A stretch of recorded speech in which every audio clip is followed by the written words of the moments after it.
Hello, good people.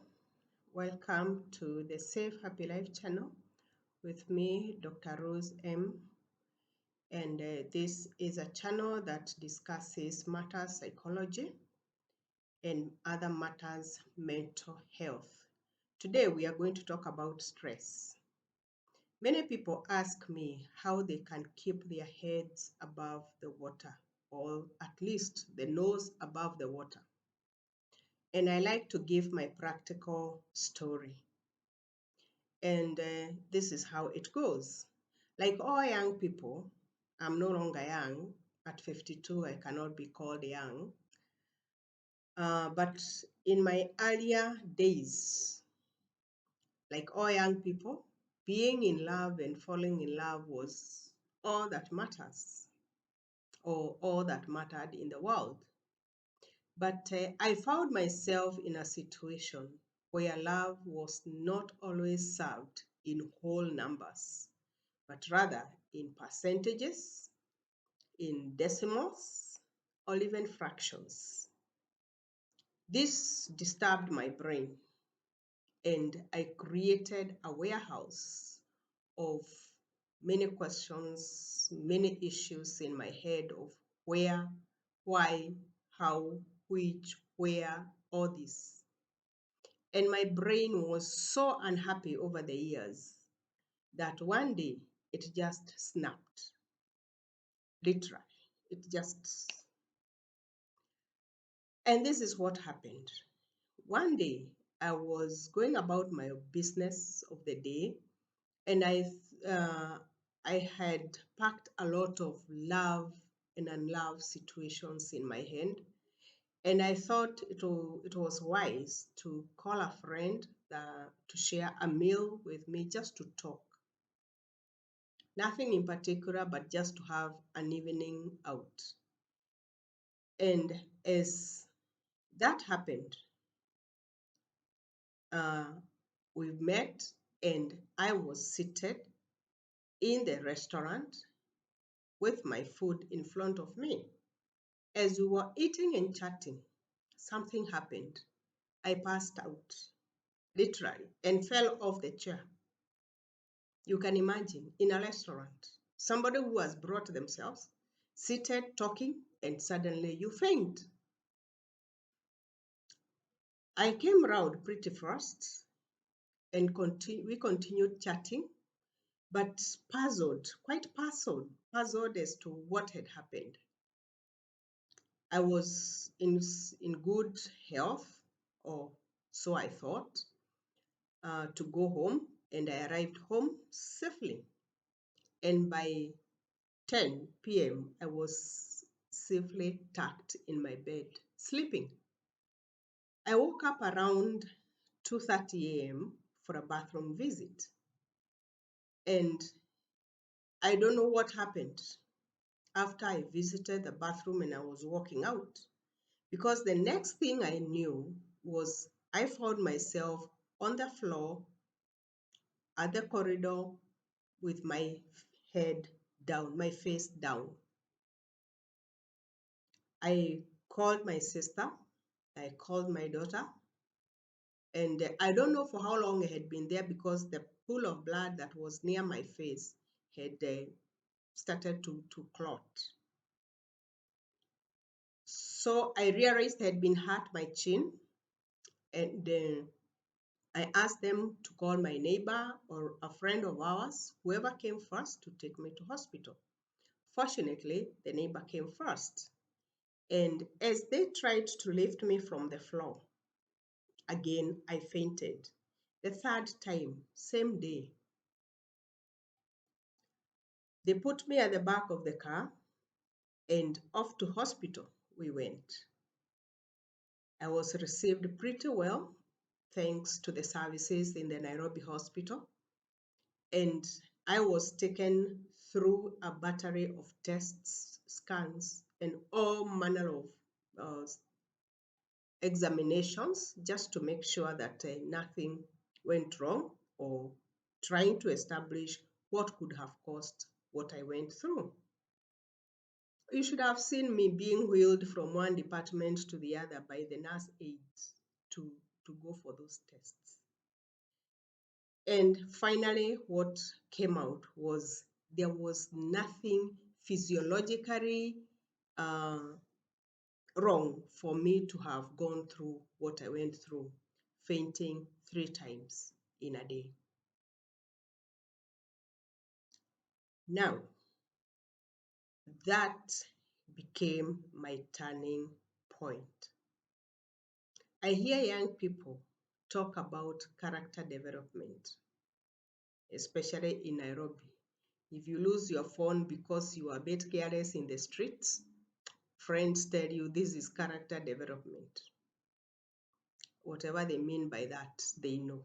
But according to me, I decided now this is my moment of character development, of self care, of knowing who is me.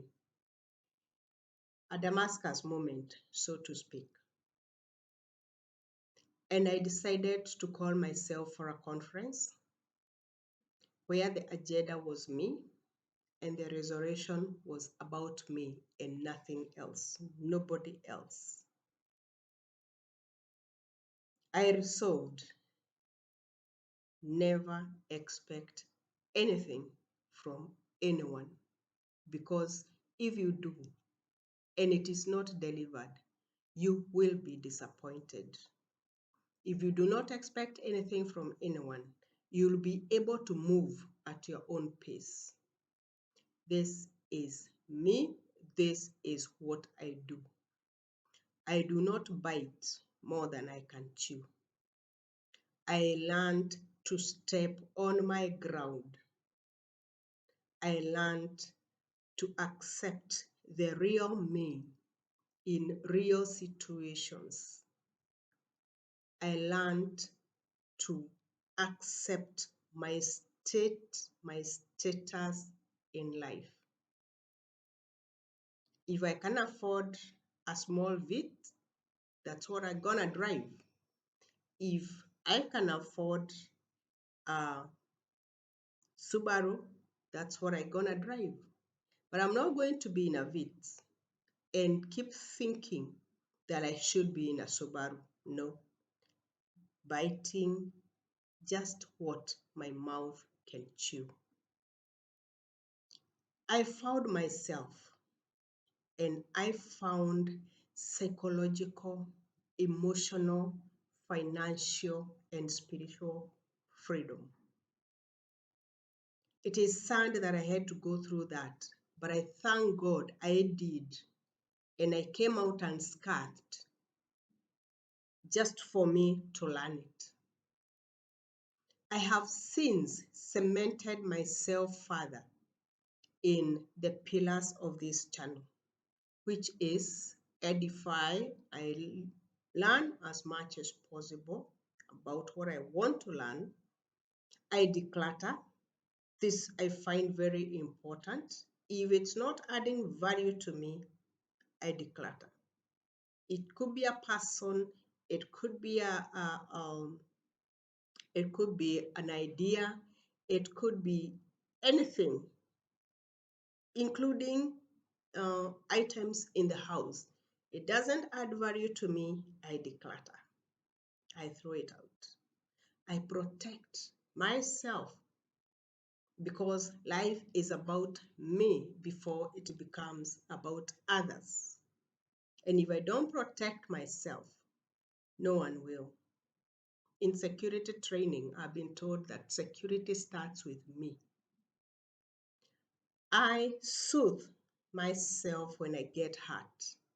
When I'm sick, when I'm going through some grieving, I soothe myself. Because if I don't expect anybody to do it for me. And most importantly, I love myself. I would urge you to possibly adopt the same. In the process of all this, and particularly in the edifying or educating myself, I found an old Hawaiian prayer called Ho'oponopono. In this prayer, the Hawaiians say, or they pray upon themselves I am sorry. Telling yourself that you are sorry. You, you ask for forgiveness from yourself. You thank yourself. You love yourself. Mine was fainting. But in the course of my work, I have found or encountered adults and children who have different reactions, physical reactions to stress. Some are like me, they faint. Others wet their beds. Others lose their bladder or their bladder goes loose, whether they are sitting or standing. Others lose their bowels. Others get blurred eyesight. Others suffer very severe headache. Others get dizzy. Others suffer nosebleed. All these and many more. I would urge you, if you find yourself in these kind of reactions, try to identify what the trigger could be. Try and identify what the trigger could be in the child, in your child, so that rather than condemning yourself, you're able to find yourself, find your space, and you forgive yourself, you thank yourself, and you love yourself. The same for the children. Explain to the teachers that if my child behaves like this, possibly they could be overwhelmed by a certain maybe reaction to homework they were not able to do, or fear, or something is wrong somewhere, rather than having the teacher pick a cane or pinch the child because they have wet themselves in class. I want to remind us that we are singularly created and no one owes you happiness, no matter your situation. So if you're walking in murky waters, like we do sometimes, please speak up. If you're walking in a quagmire, please speak out before you sink or before your brain snaps. I keep thanking my protector, my divine protector, that I did not hit my head against the sink or on the wall in a way that possibly I will not be here to share my story. Please love yourself, forgive yourself, soothe yourself, and get rid of clutter in your life so that you're able to travel light, live light, and live for yourself. Because if you do not live for yourself, no one else will. Everybody is too busy with their own life. So you better be busy with yours.